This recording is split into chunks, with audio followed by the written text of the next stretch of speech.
Hey there, everybody. Happy Lionsgate. 8 I I don't know if you guys back in 2008 when the Olympics were happening in China and Conan O'Brien. I always think of this every single Lionsgate. I always think of this. Conan was like, 8808 is great, great, oh, great. And every single year we have Lionsgate on the 8th of August. I always think about that particular time because there's a way that that kind of summarizes the energy of Lionsgate.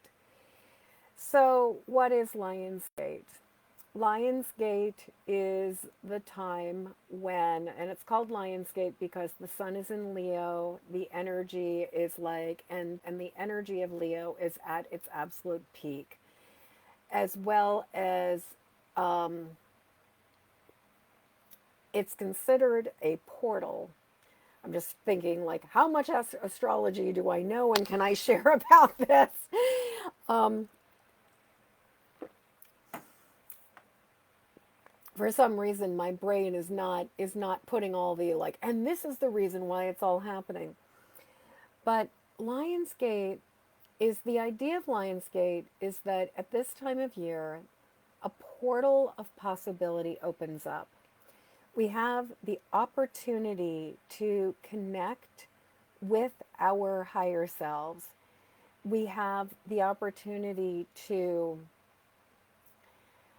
connect with the possibilities that are available to us. We have the opportunity to set intentions and reinforce.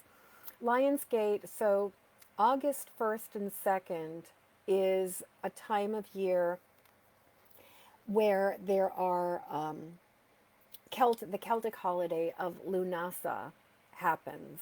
It's also known as Lammas, which some people say is kind of a version of Lothmas, but it is the holiday of the first harvest. It's the holiday of being able to celebrate and collect your fruits. And I literally was outside like uh, 30 minutes ago picking elderberries, which are literally some of the first fruits that I've been able to get. Actually, I picked tomatoes from my garden and a zucchini from my garden yesterday, but it's like right now is the time for many of us in the northern hemisphere where the harvest is starting to come in and where we can breathe a sigh of relief. We can allow ourselves to pause, we can allow ourselves to relax a little bit and to take a breath, as well as that sense of it's going to be okay. And that's part of the energy of Lionsgate. And I see Sharon is here with us. Welcome, Sharon. I'm so glad you are here. If you have joined on and you're here, like, write some comments below. Let me know that you're here. Let me know how you are doing. How's your Lionsgate going for you right now?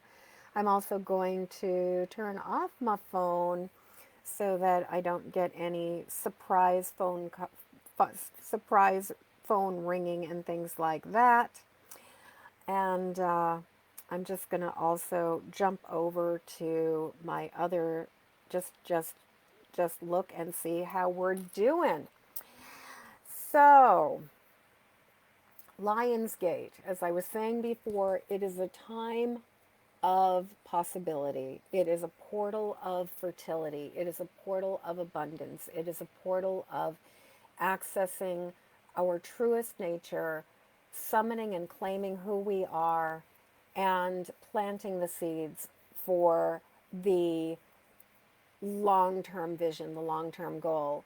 But before we can really plant the seed, if you think about the way seeds work, in order to get the seed, you need to get the fruit. You need to take the fruit, pick the fruit, connect with the fruit, and then from that fruit, the seed is inside of it. So before we start focusing on seed planting, we're going to focus on claiming our fruit and claiming our energy, claiming our power, and refilling our cup tonight. And then from there, we can plant a seed. Now, one of the things that a lot of people talk about with many different portal times, and any kind of portal times are usually like often either fall, like portals are connected to lunar cycles and solar cycles. So portal times on the in the earth calendar would correlate with the equinoxes, which is generally right around the beginning of spring and the beginning of is exactly around the beginning of spring and the beginning of autumn. Usually it's right around like sometime between September or March 20th and 23rd. And then we also have the solstices, which which generally are happening, which always happen in June and December, and usually fall sometime between the 20th and the 23rd of June or December. These are the times now. The solstices are when the days and nights are either like in the summer, it's the longest day and the shortest night. In the winter, it's the shortest day and the longest night. And in the equinoxes, they're equally balanced. So these are sort of this is the cross of the year, and there are portals. These are portals that we have every single year. In addition, there are what are called the cross quarters, which fall halfway between these major solar Earth events. And the cross quarters, so we just passed the cross quarter of Lunasa or Lammas, which is that first harvest time.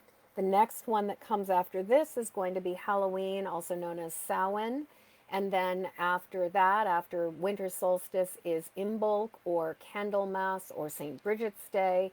And then finally, Beltane or May Day happens between the spring equinox and the summer solstice. And so each one of these times is a portal. Each one of these times is a time of we're moving through a portal to manifest and like create the next iteration or the next turn of the wheel. And every time we move, we step up onto the next level or we move through a portal, we have the opportunity to redefine ourselves. We have the opportunity to recalibrate. We have the opportunity to choose something new. So I wanted to, and on top of that, in addition, there are also these portal times that people tend to be drawn to, which tend to be the multiple numbers. So, for example, New Year's Eve is a very classic portal time, 1-1. This is a time where a lot of people feel the energy of things.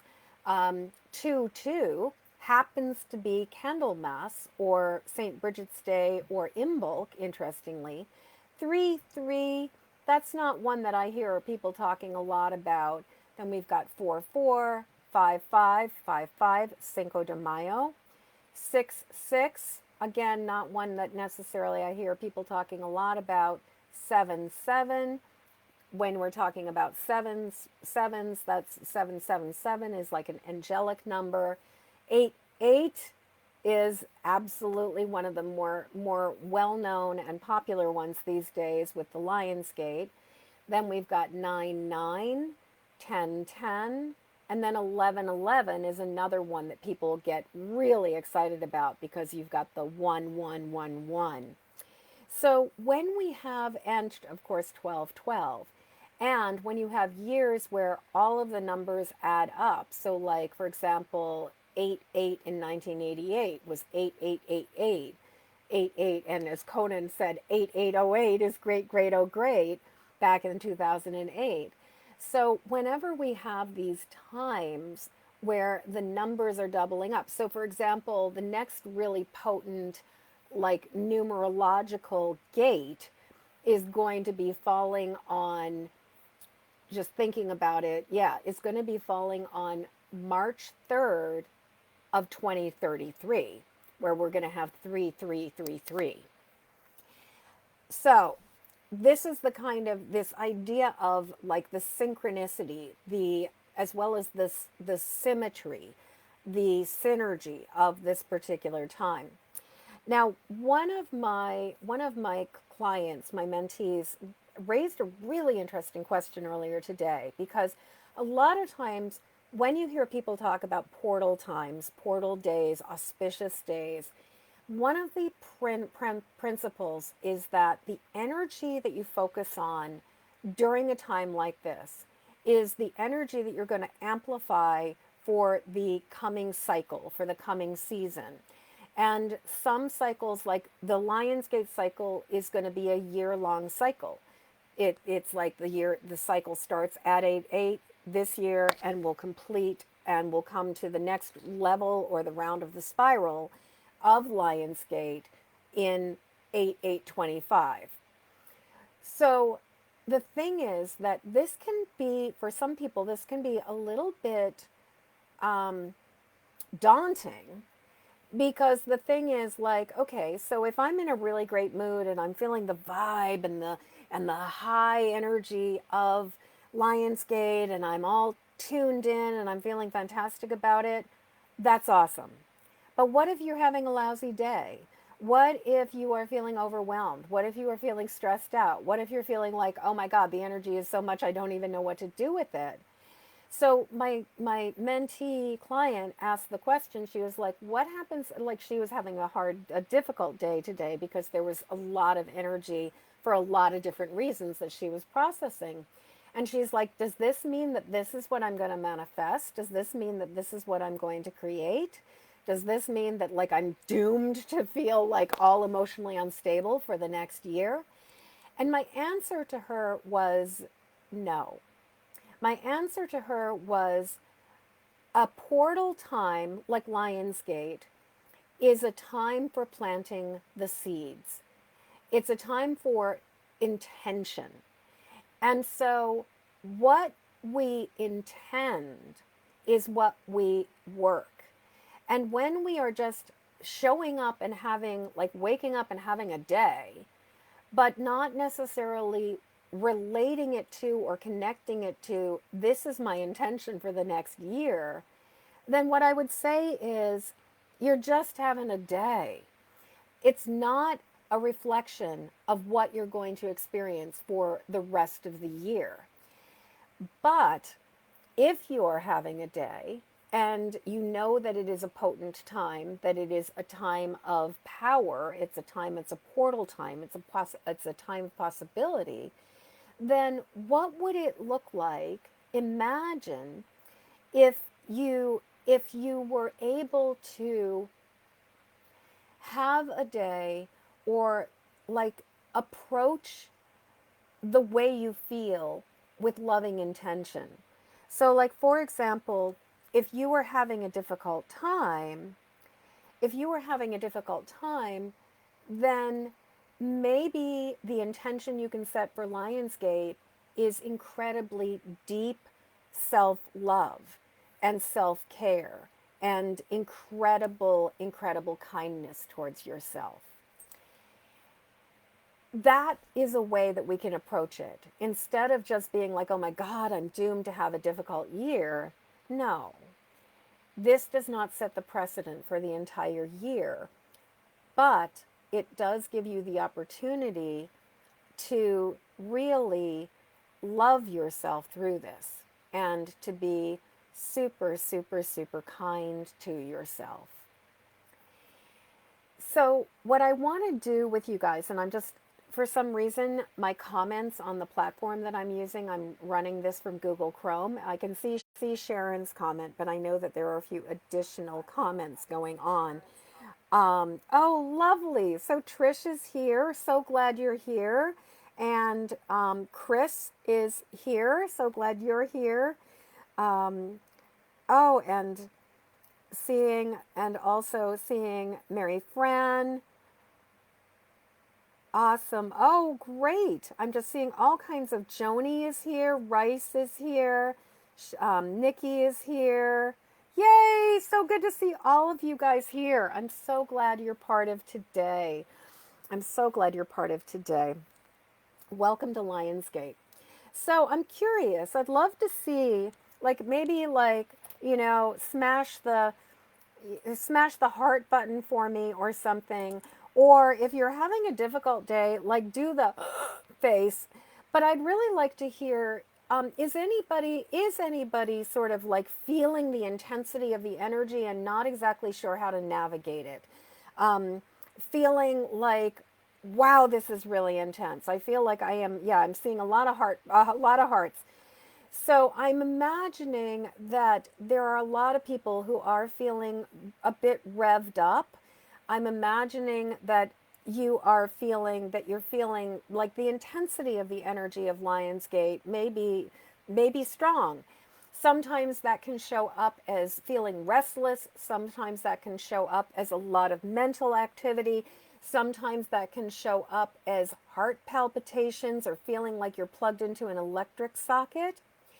And so before we dive into the work today, and we sort of go harvest our fruits and then set our intentions, set our seeds, plant our seeds, what I'd love to do is do some work on just allowing ourselves to land and settle.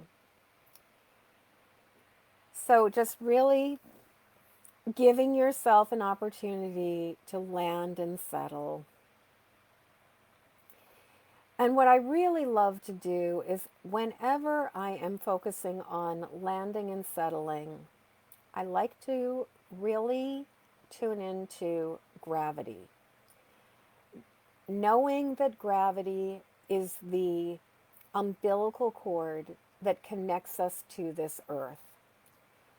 And feeling how, as our body, we give the weight of our body to the surface beneath us, allowing yourself to be held and supported.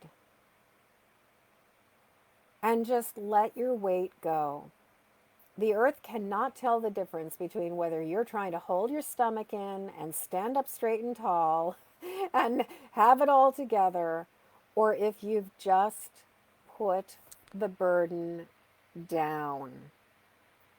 So just really giving yourself a chance to land and allowing yourself to feel how you are held and supported. Feel how the surfaces of the earth rise up to meet and hold you. Feel how you are supported and let your body like relax. Let yourself like lean back into your chair or however you are sitting or standing or lying down. Let yourself be held. And as you take this time to let yourself be held, what I want you to do is I want you to be aware that you are a child of this earth and that you are connected to the earth, not only with gravity, but that there are invisible roots that go out of your own body, energetic roots that go out of your body and send and go down through your feet and go way, way down through the earth beneath you and go all the way down into the very, very heart of the earth. This heart of the earth that is the center, the loving center of our Mother Earth. This heart of the earth that allows all of us to be connected and gives us all the nourishment and support we need. And so just allowing yourself to feel how your roots just go down and down and down and wrap around that beautiful molten core of pure love. And as you become more and more aware of how your own roots are wrapping around the core of the earth, I'd like you to take a moment to check in with the core of the earth and ask the earth for what you need. If you're feeling really wired and really intensely energized to the point where you almost feel agitated, ask for grounding, as well as ask the earth to siphon off the extra energy, the agitation, allowing yourself to release and let go,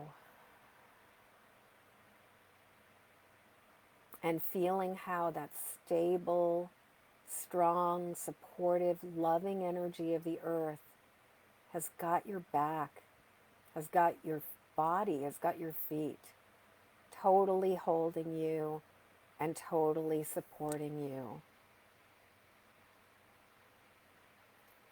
So just really giving yourself a chance to feel connected.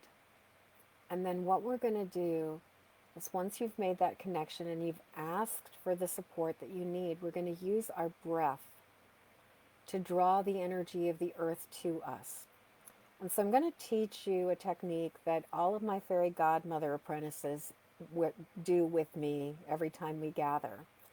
And what we do is, instead of going through a really complicated, long meditation, what we do is we look down to the earth and we use our inhale, and we inhale and draw the energy of the earth up. So as you inhale, you're bringing the energy of the earth up and pulling it up through your whole body, and then you're just going to move your head and look to the sky. And as you exhale, you're going to exhale the energy of the earth all the way out to that divine source of heaven, sending it out to that place of holy wisdom that is way out in the sky. And when you have sent your energy, the energy of the earth, out to that, that allows you to connect to the energy of the sky, that heavenly source, your connection with that holy presence. Some people call it the Holy Spirit. Some people call it heaven. Some people call it divine wisdom. But there is that connection, and you can feel it when you breathe that light down through the top of your head and through your body.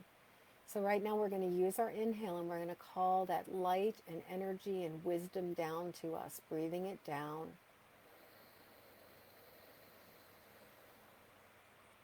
And then moving your head down and letting it move down through your whole body and exhaling it back to the earth.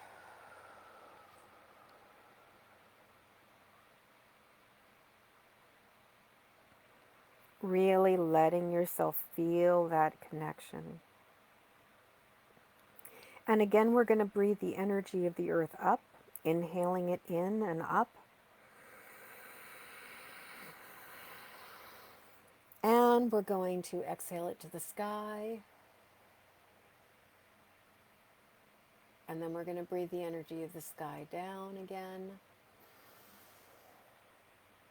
And exhale it to the earth. And now that you've got the hang of it, we're going to do it one more time so that you can really strengthen this connection you have to earth and sky. Breathing the energy of the earth up.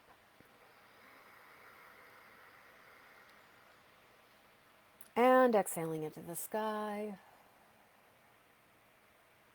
And breathing the energy of the sky down.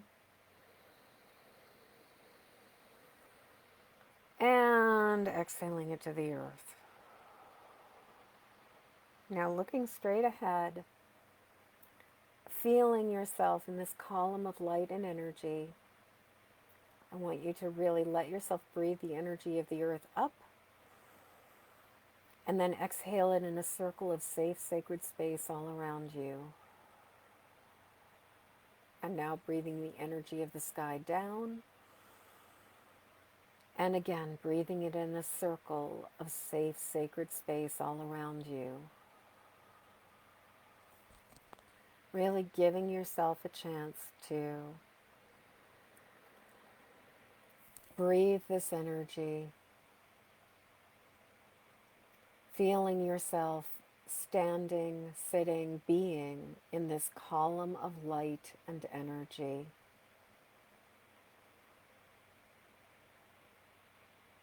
Knowing that you are this radiant spark of light, this sliver of the divine that is connected to earth and sky, as you feel yourself supported, you feel yourself standing in this column of light and energy, knowing what your own energy is.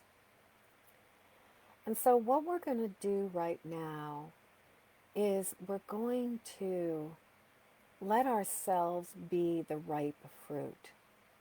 And so what we're going to do is we're going to experience and expand into our field.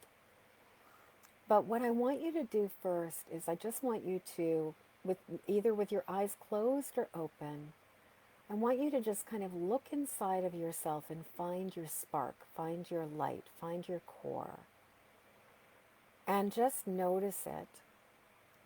And what I want you to do is I want you to notice how big is it? How much space are you taking up within yourself? So the question is, how much space are you taking up within yourself? Your own body, your own energy field, your own aura. If you were to imagine yourself as in the very, very center is that spark of you, that core of light. And then surrounding that is even more light that radiates from you. And then beyond that radiant light that is you and your body, there will be additional layers of filters and shields that surround you and keep going past you until you hit this point of a much more, like I sort of imagine, if we thought of ourselves as like an egg, our very, very core is the yolk. Then we have the white that's around it. Then we have the filament that's on the outside of that protective membrane. And then beyond that is the shell. So seeing yourself, what I want you to notice is how much do you fill this whole egg? How much of you is filling it up? And just notice if there's other stuff that you're carrying around. Notice if there's anything else, anybody else. And just noticing, like, what is the color of your core? What is the feeling of your core? What is the energy of the true you? What does your current feel like? Just noticing that, and then noticing if there's anything extra. And you can even ask yourself, am I carrying anything extra right now? Am I carrying carrying anything new?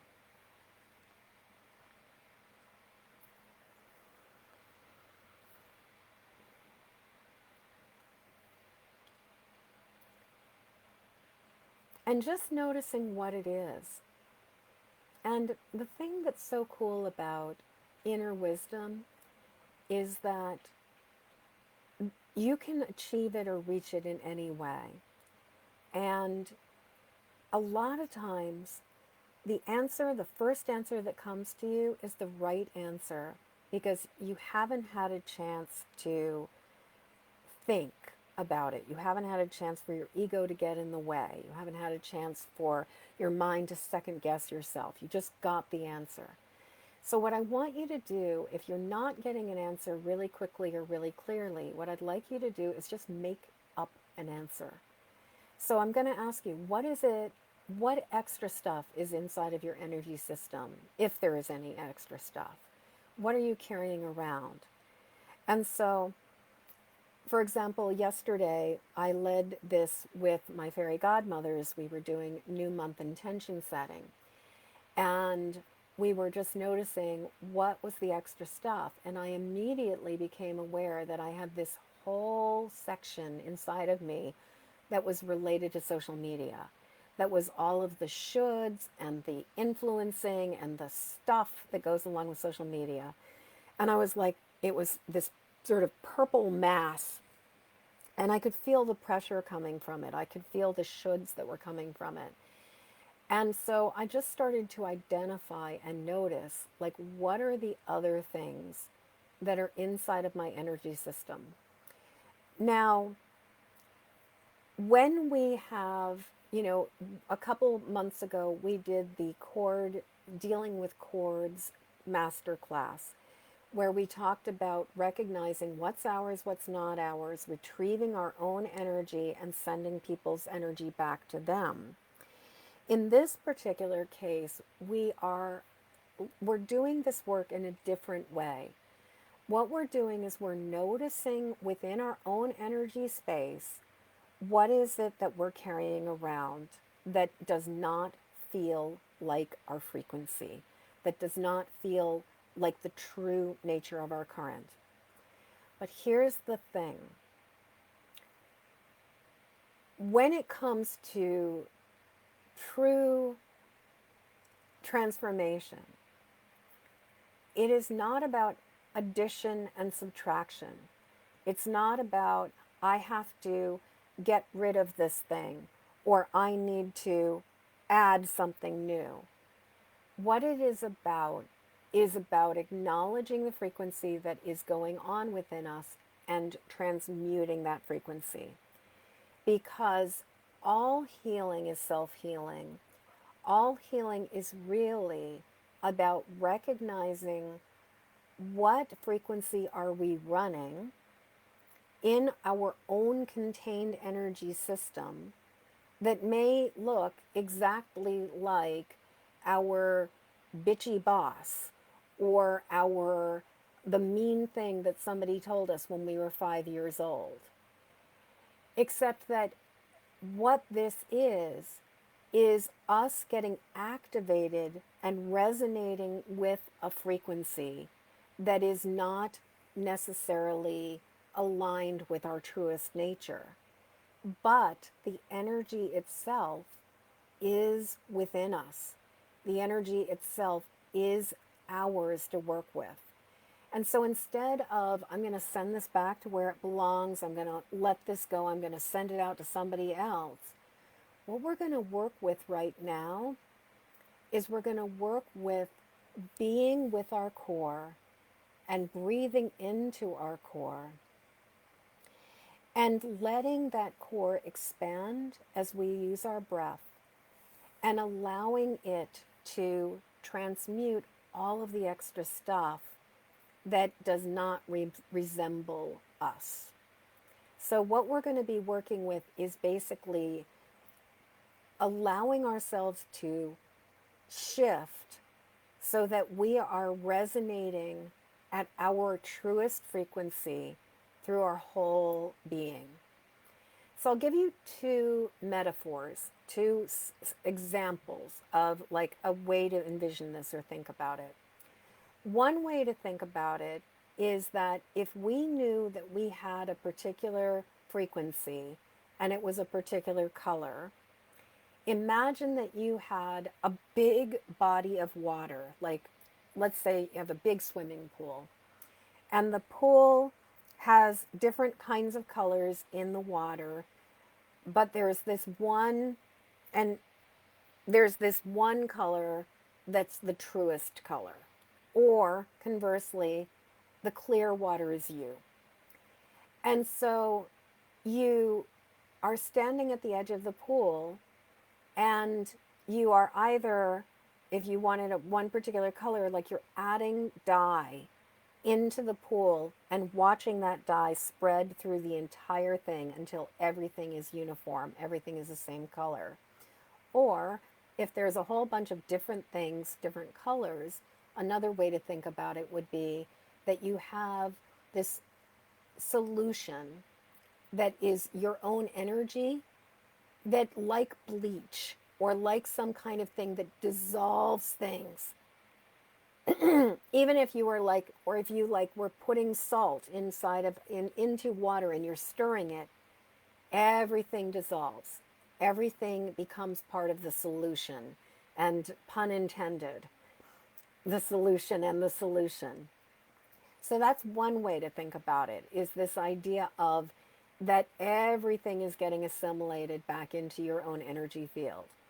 Another way to think about it is if you've ever had a day where you've been outside and the sky is gorgeous. It's that perfect, like crystal blue persuasion sky. And there are these little wispy clouds in different places in the sky. And you choose one cloud and you just look at it and you watch as the cloud just vaporizes. Now, I actually have a friend, my dear friend Renee, who I've known since I was like 16 years old. Renee can cloud bust.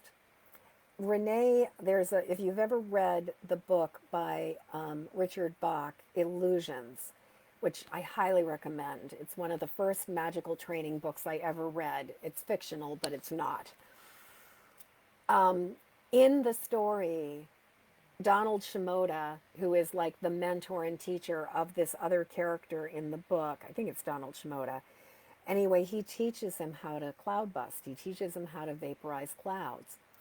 And so when Renee and I were both in our early 20s, it was an absolute, we were at a meeting together, and it was an absolutely exquisitely beautiful day. And she mentioned, somehow we had this conversation of cloud busting came up. And Renee was like, yeah, I know how to cloud bust. Or she was like, yeah, I can vaporize clouds. And I was like, oh, really? Show me.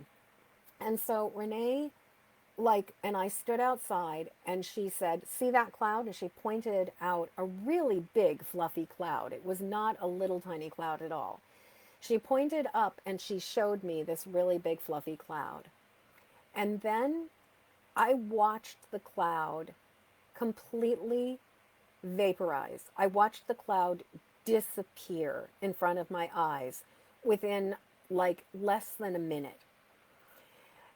Now, I'm not as good at vaporizing clouds as she is. I've never known anybody who's better at vaporizing clouds than Renee. She can just make a cloud disappear. But I have been able to, and part of it is that the way that you vaporize a cloud is that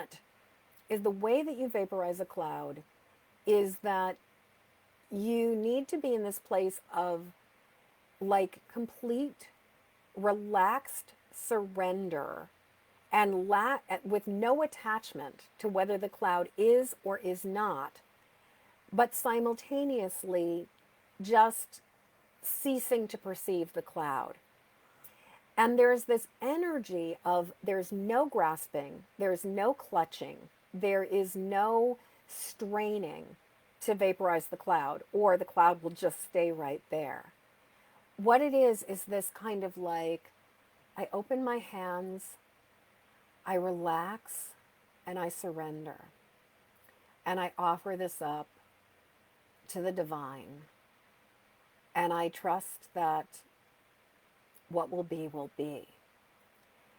And so when it comes to transmuting the energy in our system, we can acknowledge that, yep, I've been carrying around other people's intentions. Yep, I am carrying around all the pressure and the influence of social media.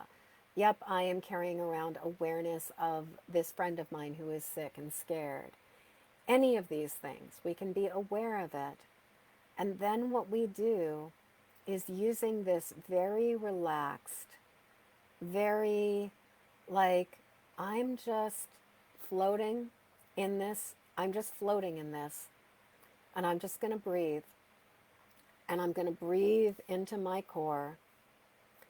And I'm going to continue to inhale into the truth of who I am. And I am going to exhale that loving, truthful energy, my own true nature. I'm going to exhale it even further out into all of me. And so right now, we're just going to take some time to really inhale our truth and exhale that loving truth further and further out around us, letting it expand into all of us. We're just going to fill our boots. We're going to let ourselves become so full of our own loving truth that all of the other stuff starts to return to what it truly is, us. So breathing in our truth, and then breathing that truth even further into all the spaces, every part of ourselves. I inhale my loving truth, and I exhale and expand this loving truth to fill all of me. I inhale my loving essence, my truest essence. And I exhale my truest essence to fill all of me.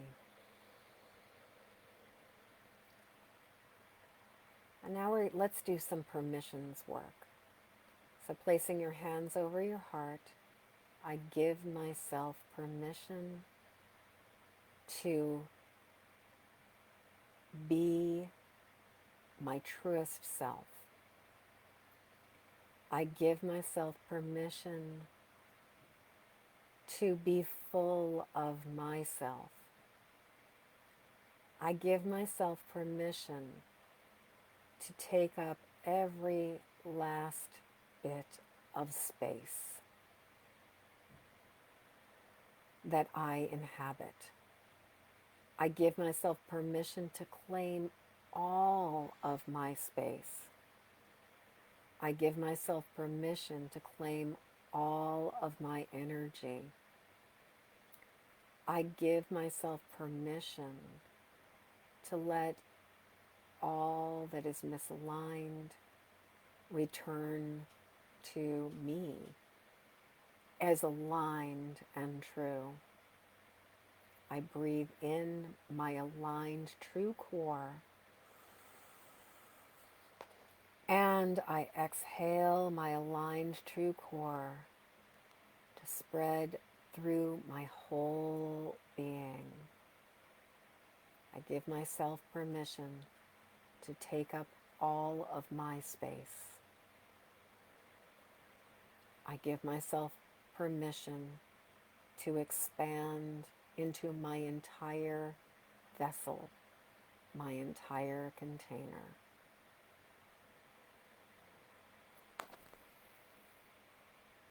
Feeling yourself continuing to expand into this.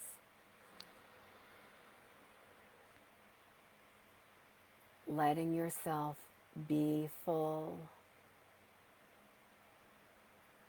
And let's use a little bit of tapping to really anchor this. I breathe in the truth of my core. I breathe in my truest frequency.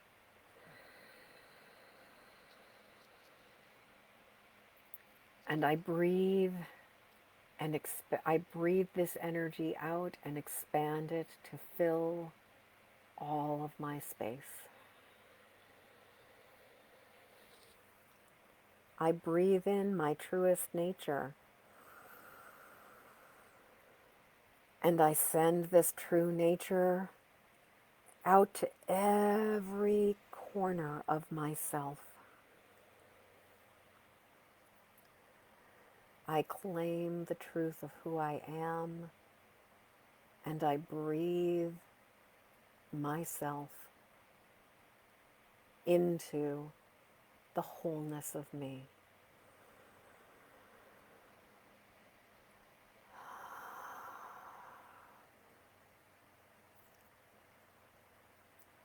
I claim my true nature. I breathe in my true nature.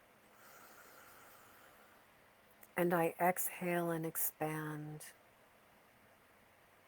into all that I am. I claim the truth of who I am. I breathe in the truth of who I am. And I exhale and send that truth to every corner of myself. I give myself permission to claim all of my space. I breathe in the fullness of me. And I exhale and expand into every last place where I belong. I expand into the fullness of me. I give myself permission to be full of myself. I give myself permission to take up all my space. I give myself permission to expand fully and completely into my truth. I breathe in my true nature, and I breathe out my true nature and expand to every corner of my being. I claim the truth of me. I breathe in the truth of my nature. And I exhale and expand the truth of my nature all around me.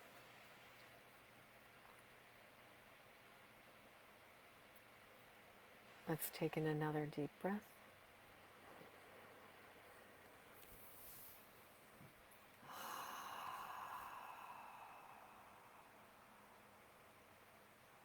How are you guys doing? I am floating.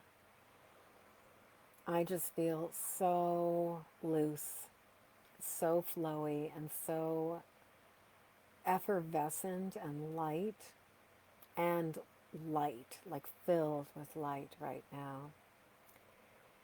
And so now that we have ripened our fruit, we have filled ourselves, what we are going to do is we're just going to tune into this energy, this frequency, this true nature of who we are, and we're going to name it. Naming the quality of it.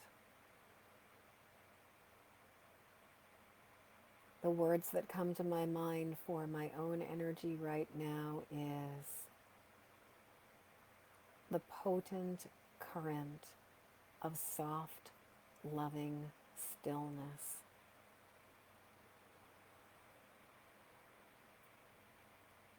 Feeling your energy and feeling what and who you are. This is the nature of you. And tuning in, we're going to use our senses. So noticing what color does your energy, your truest nature have? What is your natural color?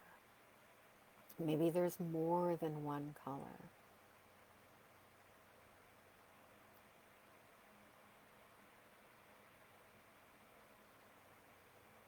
My colors are, at this point, after many years of running blue and purple mostly, I'm running a lot more gold and pink and purple.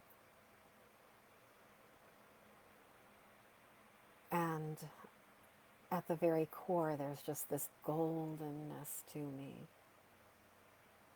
There's this stillness to me.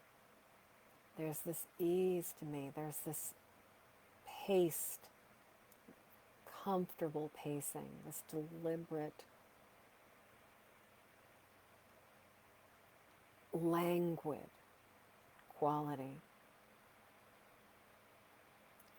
Yeah, pink, purple, and burgundy, of course, Chris. Just really noticing the color that your energy field is. And now, tuning in, we're going to listen to it.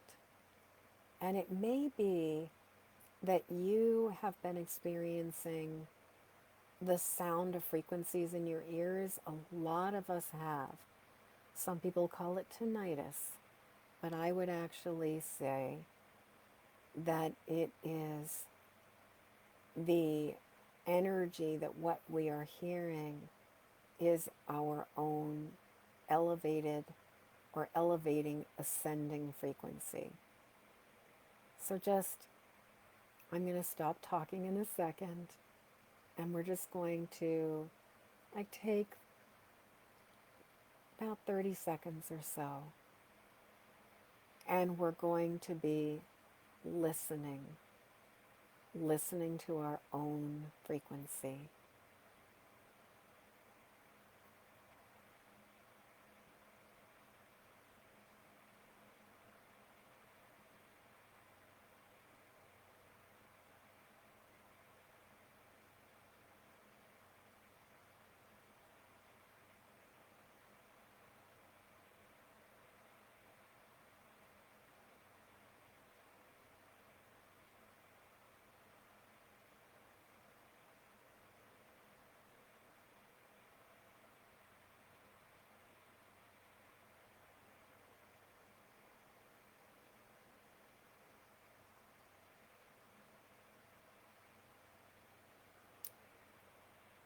And as you hear that frequency, again, I want you to find words to describe it for yourself so that we can really anchor these qualities. So we've defined the color, and now we're going to describe the sound of the frequency.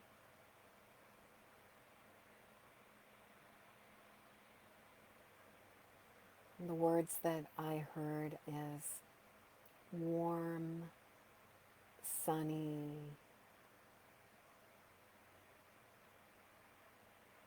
hopeful,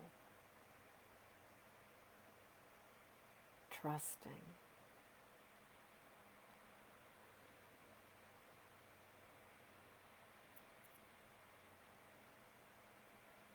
What are yours?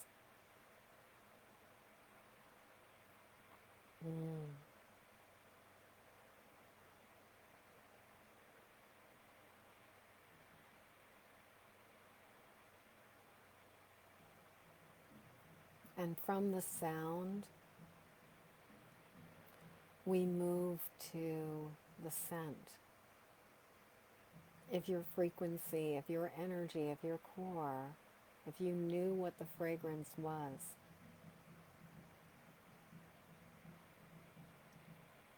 what would the fragrance of your frequency be, of your energy field be, of your core, of your spark?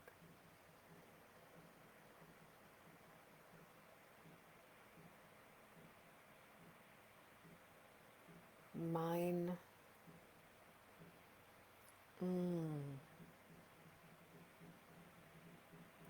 mine is the smell of sun-kissed skin, that vitamin D, and lilies, sun-kissed lilies.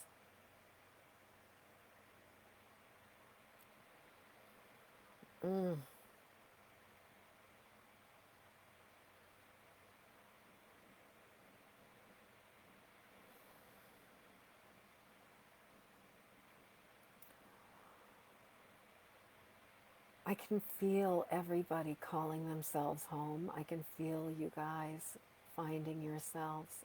I can feel us claiming ourselves. It's almost it's like making me feel teary. It's so beautiful to feel all of you, all of us retrieving ourselves and our truth.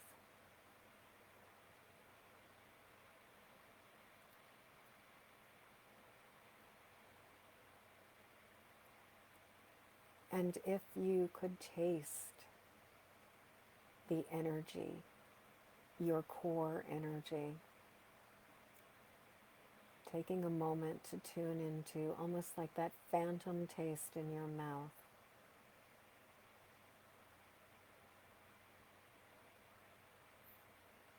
What is the flavor?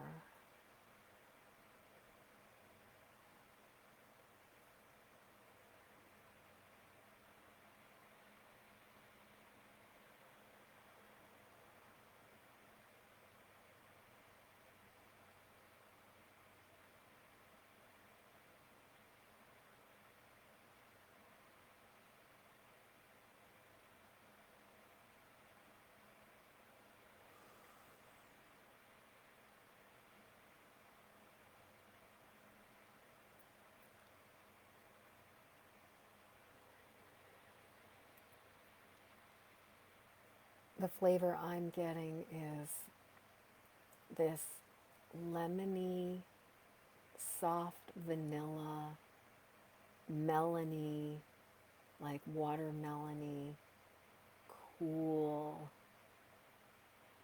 water.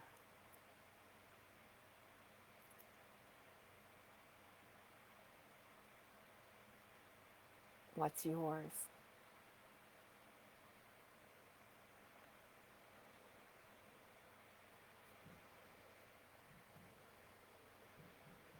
Mm.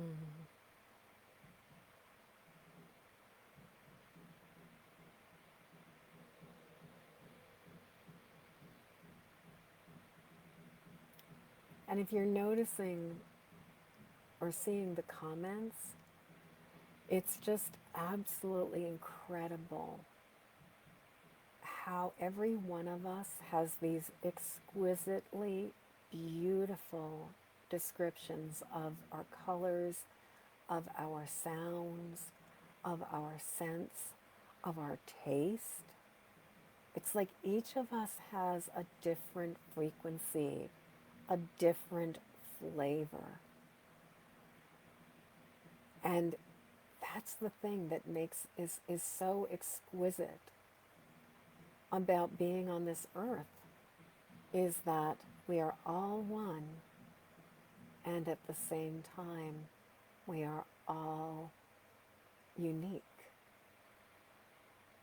We are alone and all one. So now, tuning into the sensations of this vibration, of this frequency of who you are.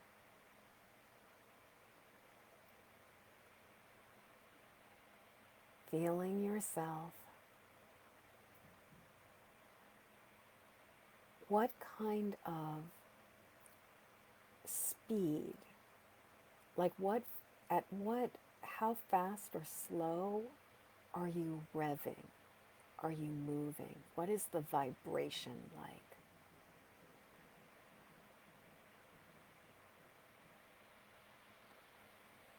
Mine is very languid, kind of moving at like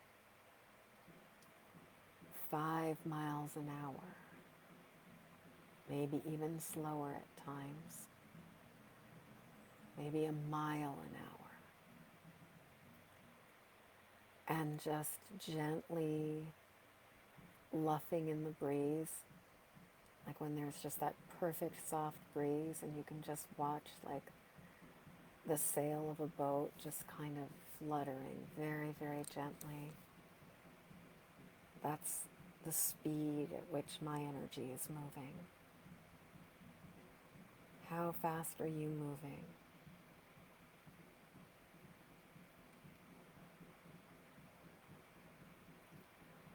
And tuning into the temperature.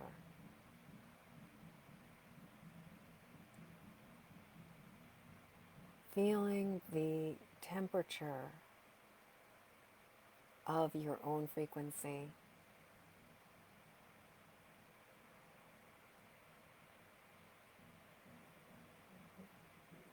Mine feels like when you're out in the sun and the sun is warming your skin, at the same time that a cool breeze is blowing against you, on you, so that you are both warm and cool at the exact same time. So you feel that intense, powerful, like radiant, nourishing heat from the sun, but you also feel that soothing breeze.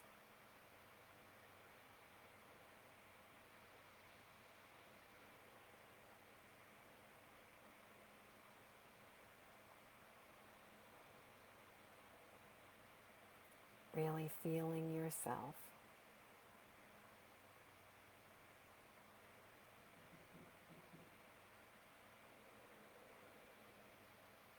Mm. And now we know the speed and the temperature. What about the intensity of your current? How strong is your current? If you were running, if you had a conduit and you were running energy through it, how thick would the cable need to be to carry that energy?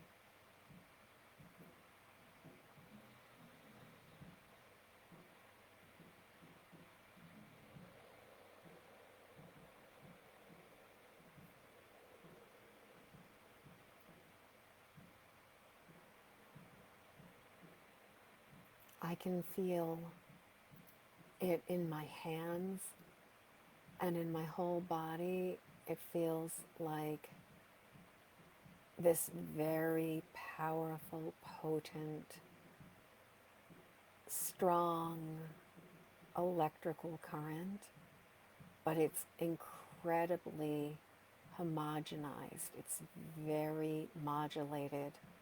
It's very steady. It's very consistent. There's just a little bit of tingle to it.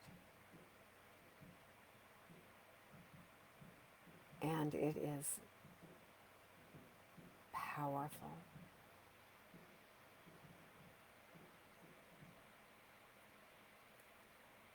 So now that we have had a chance to define ourselves, what I would like you to do is summarize the nature of you into a few sentences, a few phrases, like simple enough that you can hold on to this, that you can anchor this.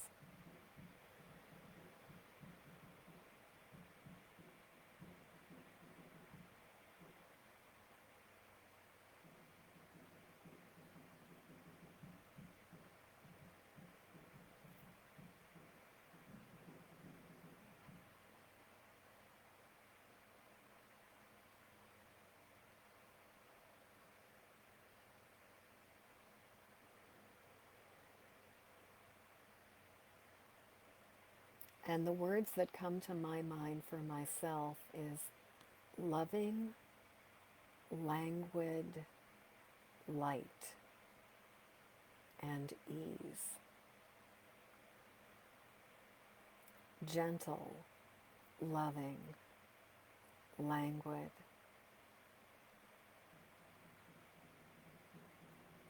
current of light and power. Gentle, loving, languid current of light and power. So just finding your words, finding the words that work for you. This is the seed that we have just harvested from the fruit of ourselves. And if you're sort of working to get the answers, if you're straining it all, make it up. Go with what you would like to be. Define yourself by your aspiration right now. The answers will become more clear as you keep doing this.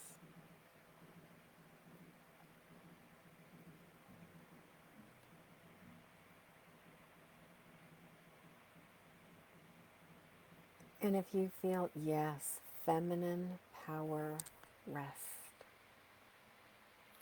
And let's write our words down. So,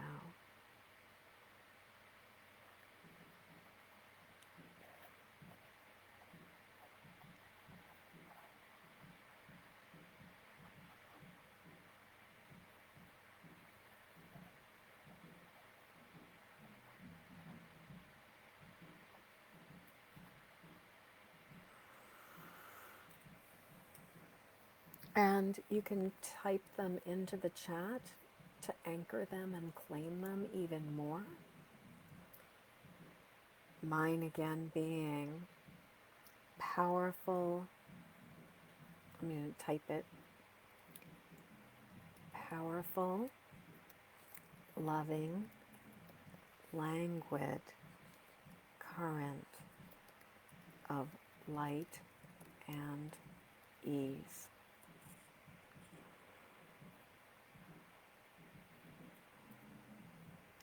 Claiming yours.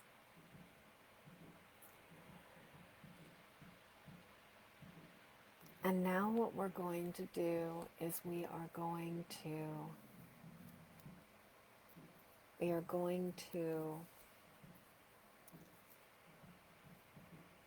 take the seed of who we are, and we're going to step through the portal of Lion's Gate and affirm and plant this truth.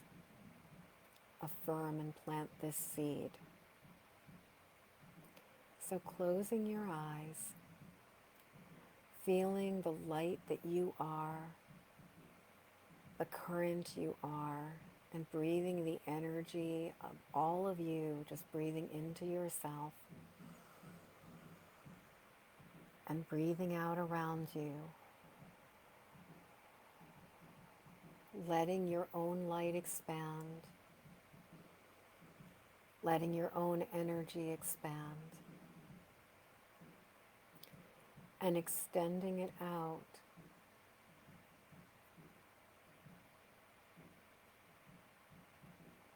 until you can feel that you are reaching and connecting with a light, a power even greater than you.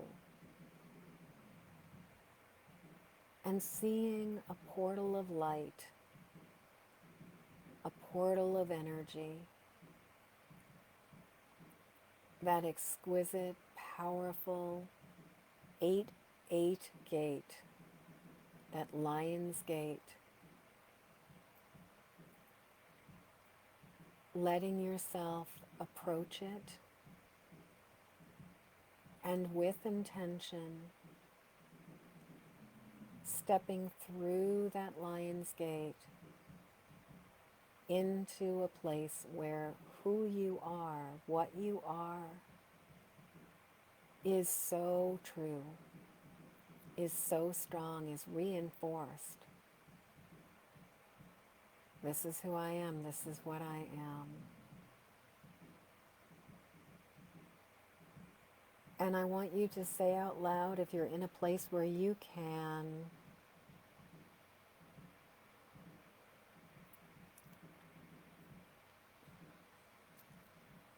define, claim your truth, claim your name, claim yourself. I am powerful, loving, languid current of light and ease. So saying, I am,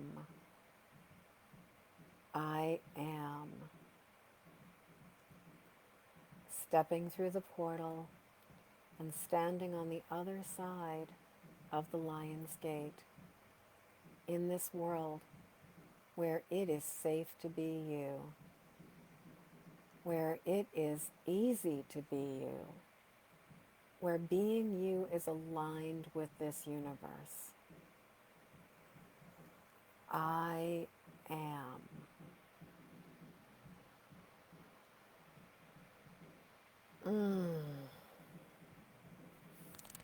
So many beautiful I ams.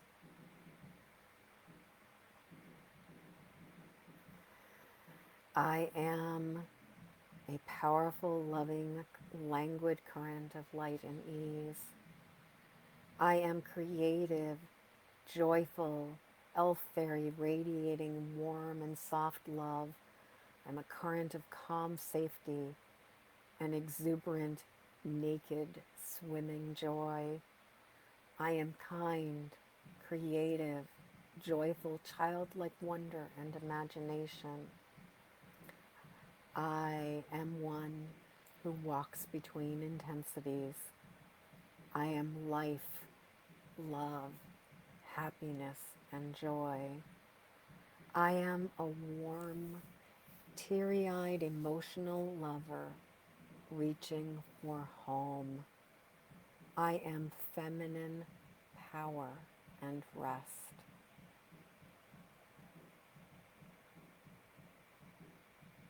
This is our birthright. This is your birthright. This is who and what you are.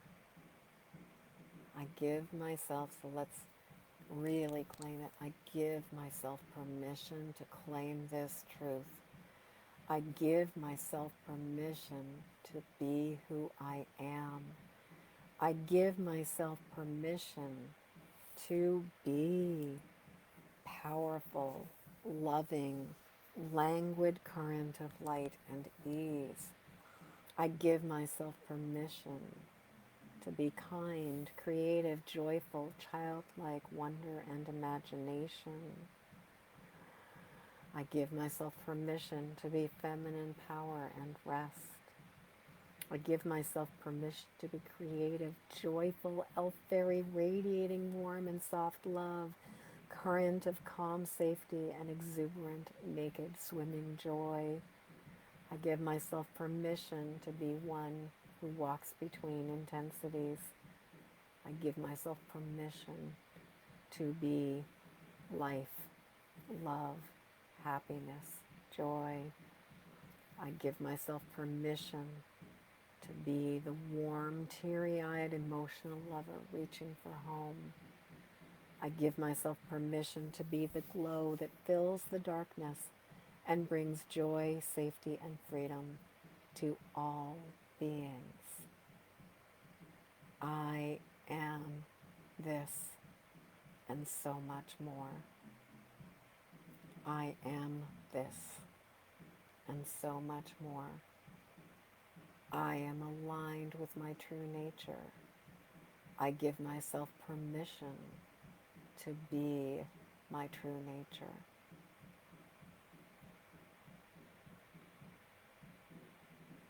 I have stepped through the lion's gate, and I am that I am.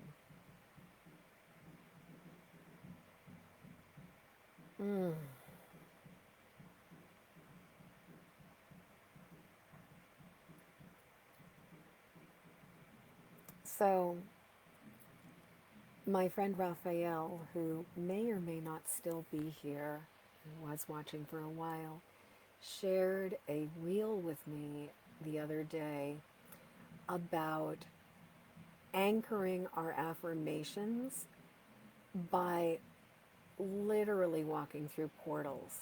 That he shared this post with me that explained how doors and doorways are a reboot and a reset for our mind. They are portals that allow us to redirect. If you've ever had the experience of like needing to get something and like you get up, you go out of the living room and you walk upstairs and then you walk through the door into the bedroom, and by the time you get into the bedroom you're like, what was it that I was looking for? So this is a phenomenon that happens because of the nature of doors and doorways. When we go through a portal, when we go through an archway, when we go through a gate of some sort, we are recalibrating and we are moving from one state of being to another. And so you can use this, you can either use it where you're like, what was it that I was getting? Or you can use it as an actual deliberate way to anchor your intentions. So, like, for example, if you are having a hard moment, get up and walk through the door. And then as you walk through the door, declare your seed, declare your affirmation, claim the truth of who you are. And start anchoring this every single time you walk through a door. And that can be like every single time you walk through a door. Like every time you walk into a grocery store, or you you go down into a subway, or you get into a car, or you get on a bus or a train or a plane, or you go from one room in your house to another room in your house. Everything, or you step out, you go from inside your house to outside your house. Every single time you open a door, or you move through a door or a gate or a portal, claim your seed as your truth. This will reinforce it, this will anchor it, and it will also help you to move further and further and further into El Mundo Bueno. Now, I'm being guided to tell you about El Mundo Bueno. So many years ago, a book was written by the witch and high priestess Starhawk, whose first book was called Spiral Dance. She wrote a number of other books, Dreaming the Dark, Truth or Dare, and she's kind of one of the like OGs of modern neo-paganism. But in addition to all of the books that Starhawk wrote about practicing magic and neo-paganism, she also wrote two pieces of fiction that I'm aware of, at least two pieces. But the first fictional book she wrote was a book called The Fifth Sacred Thing. And this is a remarkable book. I love this book. And one of the things that the book talks about is the idea of the binary worlds that one of my mentors, Joanna Hunter, would refer to as source and void. In The Fifth Sacred Thing, they refer to it as El Mundo Bueno, the good world, and El Mundo Mal, the bad world. I would define it as basically like fear versus, like God versus fear, or divine source versus fear, like divine source versus illusion. However you want to frame it, the thing is that there is like a membrane that exists between these two worlds, El Mundo Bueno and El Mundo Mal, or between source and void. And the thing is that there are times in our life where we can be much more perilously close to El Mundo El Mundo Mal than other times in our life. And so, like, for example, when we are deep in El Mundo Bueno, life is in full alignment. We are in harmonious, harmonic resonance. We are in this beautiful place where life just lines up for us. Everything just seems to go well for us. If something happens and it's inconvenient, maybe you happen to hit a curb and you get a flat tire or something, it just so happens that like the AAA is like 5 minutes away from you. And it just so happens that the person who's working for AAA is like your childhood best friend's like brother. And all of a sudden you're catching up with this person. All of a sudden you're having this opportunity, and you know that this was, even though it was slightly inconvenient to have have a flat tire, you're making these divine alignment and connections. And then you learn that the flat tire prevented you from being on the road in the middle of this big traffic jam where you would have not been able to get to your destination on time. because the traffic jam was just so backed up you weren't even going to get there. And so your car gets fixed and you head off and you get exactly where you need to be at exactly the right time. Whereas in El Mundo Mall, you are driving along and your tire clips the side of a curb, and the next thing you know, your tire is blown out, you've lost control of the car, and you're in a head on collision, and all hell breaks loose. You're in the world looks somewhat similar, but in one world, you are in the flow of the energy and in alignment, and in the other world, everything is kind of working against you. Now, I don't know about you, but it feels to me like somewhere around 2016, we had a pivotal shift that happened energetically where a lot of the old wounds started to rise up to the surface, and we became really aware of how close to El Mundo Mall we could be. I won't say that we were all in El Mundo Mall, but I think we became aware of like our vulnerability to it. Many people, like with the level of awareness, the rising of the sexism, the racism, the classism, the ableism, the transphobia, like all the things that just started to rise up to the surface. And also just the energy of threat, the energy of divisiveness, the energy of like dividing people and pulling them out of love.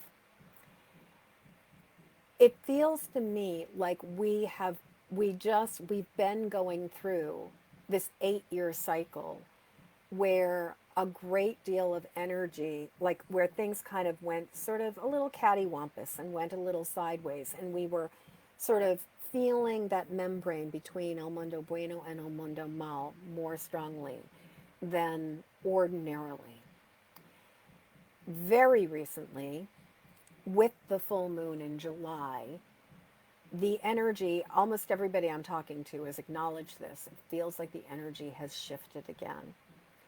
And what I will say is that as we navigate this Lion's Gate, as we move through the portal and move forward into new timelines, what we are moving forward into is further and further into El Mundo Bueno, further and further into Source, further and further into loving faith, further and further into aligned, abundant, divine awareness, and moving further and further away from that vulnerability to that other reality.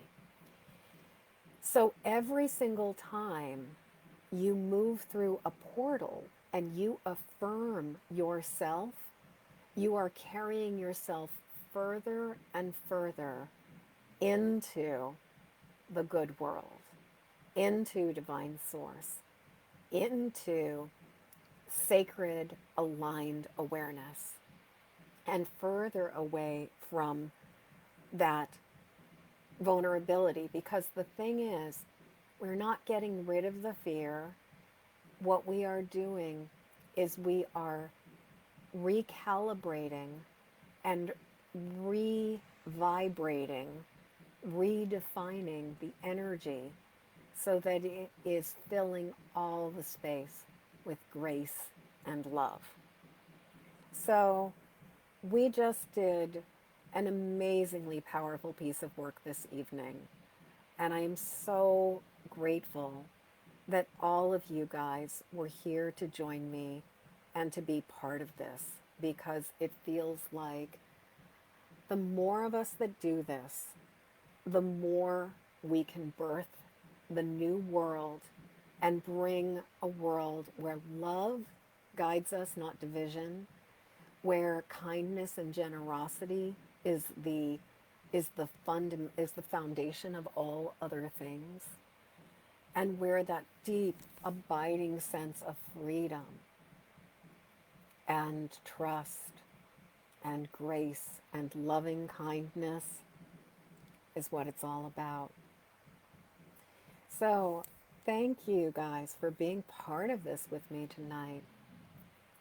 I do want to, I'd love to, for if you want to stick around for, a few more minutes, I'd love to share with you a couple things about just a couple things that are coming up. If you are interested in taking this work to a much deeper level, I mean, we just spent an hour and a half doing Lionsgate work. So imagine what it would be like to spend like from the 3rd to the 7th of October doing like this kind of luscious, yummy, deep dive, but with an added bonus of lots and lots of time for your own space to be spacious and creative, and lots of time to connect with the ancestors, connect with your spirit guides, connect with divine wisdom, and plug into a source that allows you to really get what it is that you need, that allows you to, I think as a culture and in the world that we are in, that so frequently we are running around on battery packs. Like we are running on fumes, and we are often, if we're lucky, we've got a battery pack. But very few of us remember or know that we can be plugged in all the time, that we don't have to be running on our own power. So my friend Nikki Starcat Shields, who is here with us this evening as well, and who has been making comments and has been running this, and I are going to be co-facilitating this amazing, amazing retreat.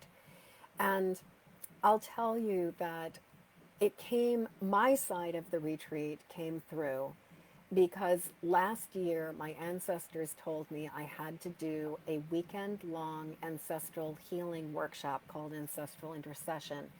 And I was running this as like a beta version of this. Like I was just running it so that I could pull the content through and get a sense of it.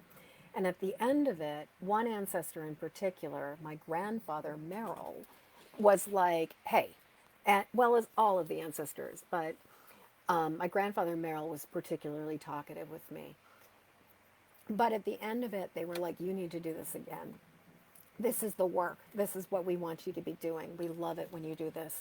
This is just so yummy and so good.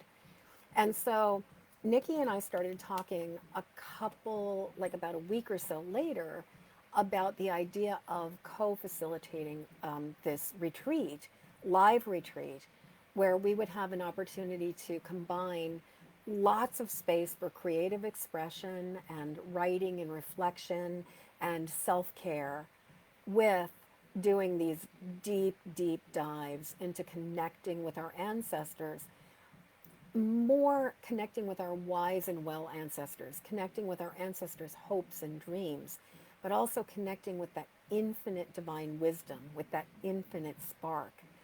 And so we were like, let's make it happen. And we started talking about possibilities. At first, we were going to do it here at the Ark, which is the other building I have on my land, which is amazing. And I'm really looking forward to opening it back up again and doing things there. Like Spirit's just been like, not quite yet, not quite yet, not quite yet. But I think it's coming very soon.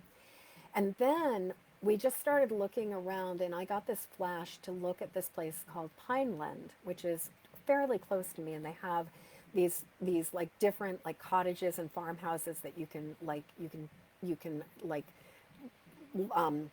book for periods of time.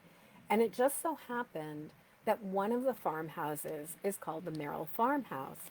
So it just so happens that my grandfather, his name is Merrill. His name was Merrill Austin, actually Austin Merrill Moore. He was a writer. He was a poet. He, to this day, has the amazing prestige or honor of being the one human being who has written more sonnets than any other, sonnet, sonnets than any other human being has ever written. Merrill, in his short life, he lived to be 54, and then he died and died of cancer. He had written 50,000, 50,000 sonnets before he died. And he was just touched. He was prolific. And he wasn't perfect. I've heard quite a few stories about what a narcissist he could be. But as an ally and as an ancestor, he has been just nothing but gold. And he has been so helpful for me when it comes to my work and when it comes to writing. It's been absolutely amazing what he's been. And I call on him almost every single day and I ask him to help me because I'm in the process of like formatting the next book that is coming out. But when I discovered that the farmhouse that we were looking at as a possibility that could accommodate us in the retreat was called the Merrill Farmhouse, it was like, oh my God, that's it. And so then Nikki and I wanted to just get a peek at it and see whether it would be an appropriate venue. And I called them up and called Pineland up and I was like, hey, would it be possible for us to come and see it? And the woman who was like the coordinator for the spaces was like, sure, you can come at this time.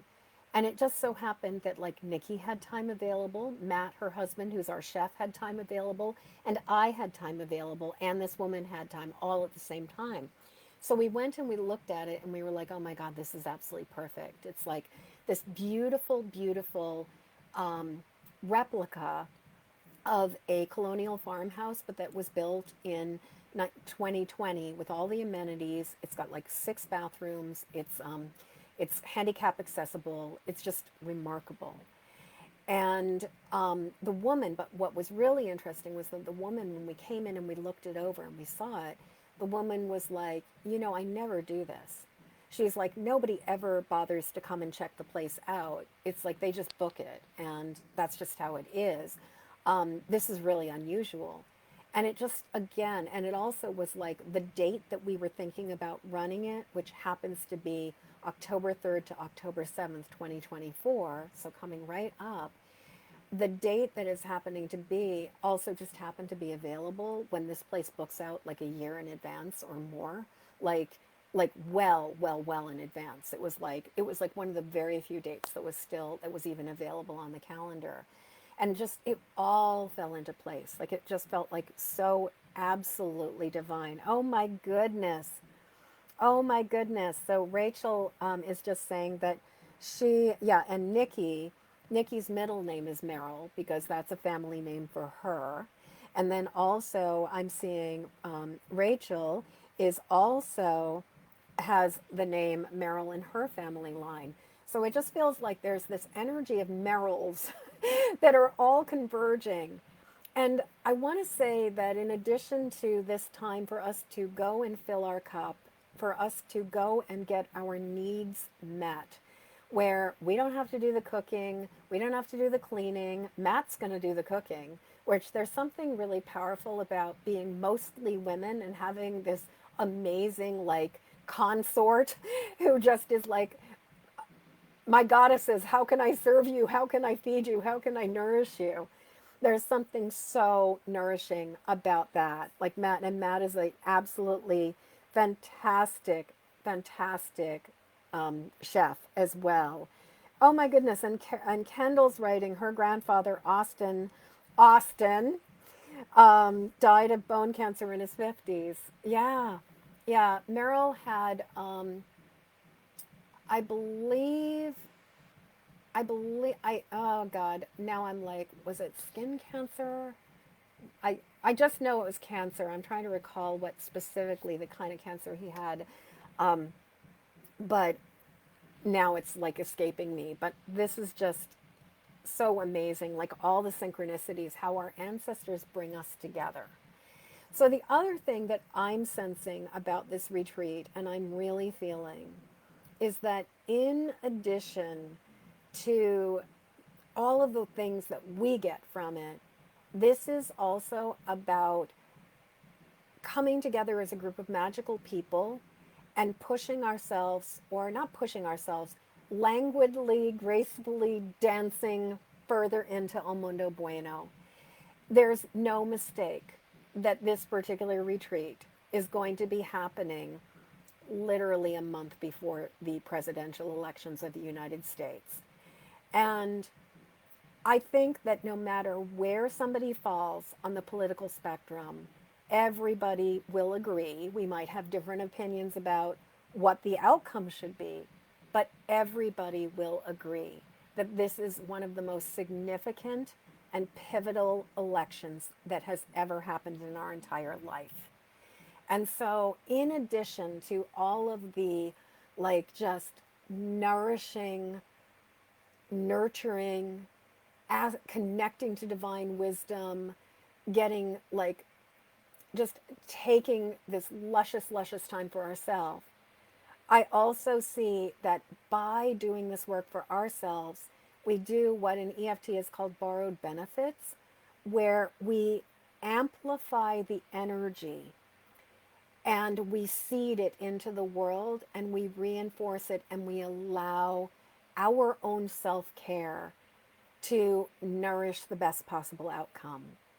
So much of what this is about, it's about us, it's about our ancestors, it's about our creativity, it's about stepping up into our power, it's about claiming who we are, it's about being with people where we get to be exactly who we are and we get to be ourselves and we get to say, I am fucking awesome. And every single person in the room says, fuck yeah. Like, that, and on top of it, amplifying the current of grace that is pouring into the world right now and pouring through this portal of Lionsgate right now. So I would love if you're like listening to this and you're like, if your soul doesn't matter, like I want your soul to listen to this. I want your soul, I want you to tune into the essence of the work we've just been doing. And if the essence of you is like, I belong there, this is something I need to do, then I would really love to invite you to check it out. Nikki has posted, yeah, Nikki posted the link earlier. Nikki, if you would post the link again, you guys can check it out. And if you are a Capricorn or if you are an earth sign and you're a pragmatist like I am and you're like, how much is it going to cost me? Basically, a pay in full is 22.22, and we also have very, very reasonable like payment plans where you'll have an opportunity where you can set up a payment. I believe it's like at this point it might be split pay. It might be, I'd have to go look, but we might have gone past the mark of, or we're just about to go past the mark of, yeah, I believe at this point in time we're, sorry, my brain, I'm like, I think we're still at the point where you can do a three-way, but that's going to be changing in the next like couple days. So if you wanted to do this, but you're like, I'd like to stretch it out over 3 payments, then go over to empathicmastery.com/legacies and come sign up. I will also let you know that space is very limited, and in order to secure this space and to know that it is going to be happening, it's going to be important that like we have a certain number of people who sign up before I head off to England at the beginning of September. And so if you know you're called to this, please let us know. Please reach out. Please maybe, like sign up for one of the payment plans and just get the ball rolling, because we are so pumped about making this happen. And there is definitely like a bit of a, like there's a little bit of a time limit on signing up, and also there's definitely limited amounts of space. And as Nikki was saying, she's also a Virgo sun. I'm Capricorn sun, Virgo rising. Nikki's Virgo sun. And also, if you're interested in human design, I'm a projector. Nikki is a reflector. We make an amazing, amazing team. We run a lot of energy between the two of us. Like, it's really powerful what we can do. And all of your food, all of your lodging, all of the workshops, the rituals we're going to be building, We're going to be building shrines for the ancestors. It's going to be so, so delicious. It's going to be warm. It's going to be cozy. It's going to be yummy. There's actually a big fireplace in the farmhouse. We'll probably like light the fire on the first night, and we'll have a fire going the entire time, assuming we can light a fire. But I'm thinking we probably can since it was built in 2020. So it's just going to be like so, so juicy and so yummy. I'd love for you to join us if you feel called to do this. And what I will say is, I only want you to join us if you feel called to do this. Like, don't try to make yourself do it if it doesn't feel like right to you. Only do it if it feels right. So that was one thing I wanted to mention to you. And then the other thing I wanted to mention to you is just that I freaking love doing this kind of energy work one-on-one with people. I absolutely love working deep, doing a deep dive with you one-on-one personally. I work almost entirely virtually using Zoom, but because I am a telepath and an empath and an immortal who travels through time and space, it's very different than if you have a muggle working with you via Zoom, because we're in the same space, even though like we enter through the portal and we work together in the sacred space. And so if you are looking for support, if you are looking for support, I absolutely adore offering support. And right now I'm going to be heading out of town, so it may be I might have a few windows of time left before I head off to England. Oh, that's another thing I wanted to mention. We're going to have a water ceremony at the Legacies of uh, um, Legacies of Imagination. We're going to have a water ceremony. I am going to be bringing water back from Glastonbury. I will be bringing water back from Bride's Mound at Glastonbury, but I'll be bringing water back from the Chalice Well. And I don't know, I might be bringing back water from other places too. So, yeah.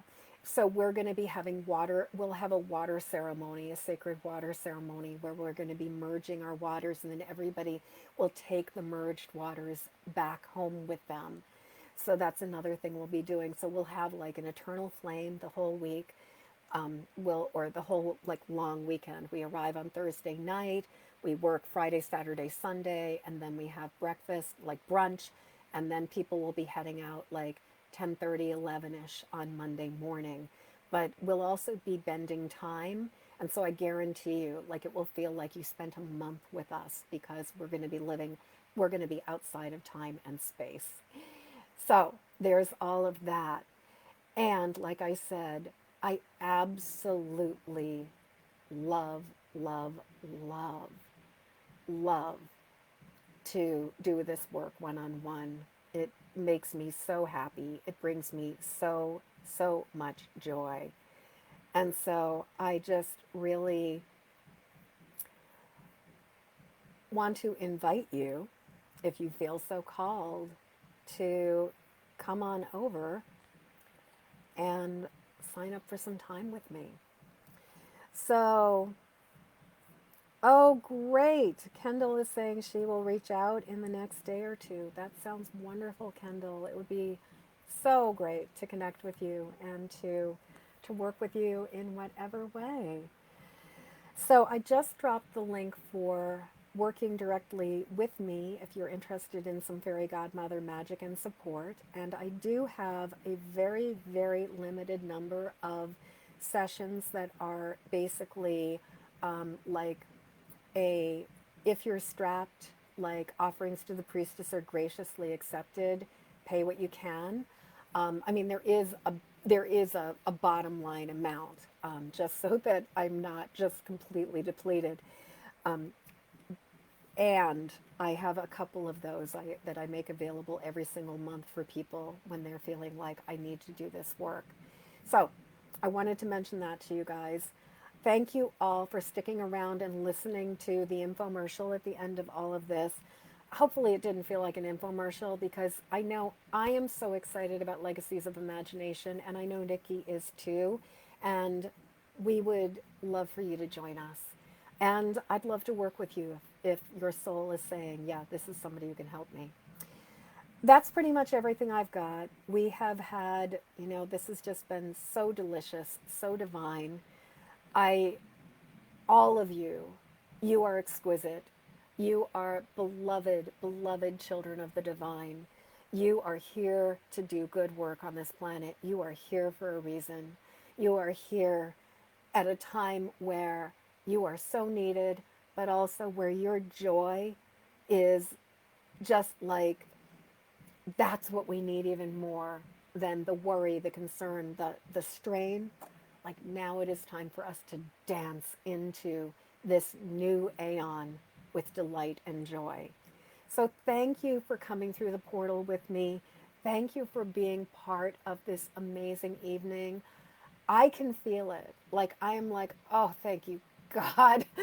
We are turning, like the energetic pivot is shifting, and this bizarro, like pus-filled retrograde that we've been dealing with, it really feels like we have turned a corner and we are just like we've pivoted and now we are jettisoning. Like I can feel like if you've ever seen any of the science fiction things where they do that thing where they're like they've run out of power and they have to do this slingshot thing, and it's like they have to pivot and then they slingshot so that they can get where they need to go. It feels to me like we have done the pivot, we have done the slingshot, or we've just done the slingshot, and now we are on a trajectory towards joy. Now we are on a trajectory towards moving in the right direction, moving in divine alignment with our highest truth and our highest nature, and letting all of us radiate and shine on this world. And for all of the people who are cranky and pissy and like whatever, God bless them. Fill your boots, fill your energy, fill yourself so much that there's no room for any of their bullshit. And you do you, boo. And I will catch you sometime soon. And also, over in the 30-day giving challenge, I invite you to come and join us if you haven't already been doing it, and share what you've been giving. Okay, I think that's everything I got for tonight. I am sending you all so, so much love. Peace.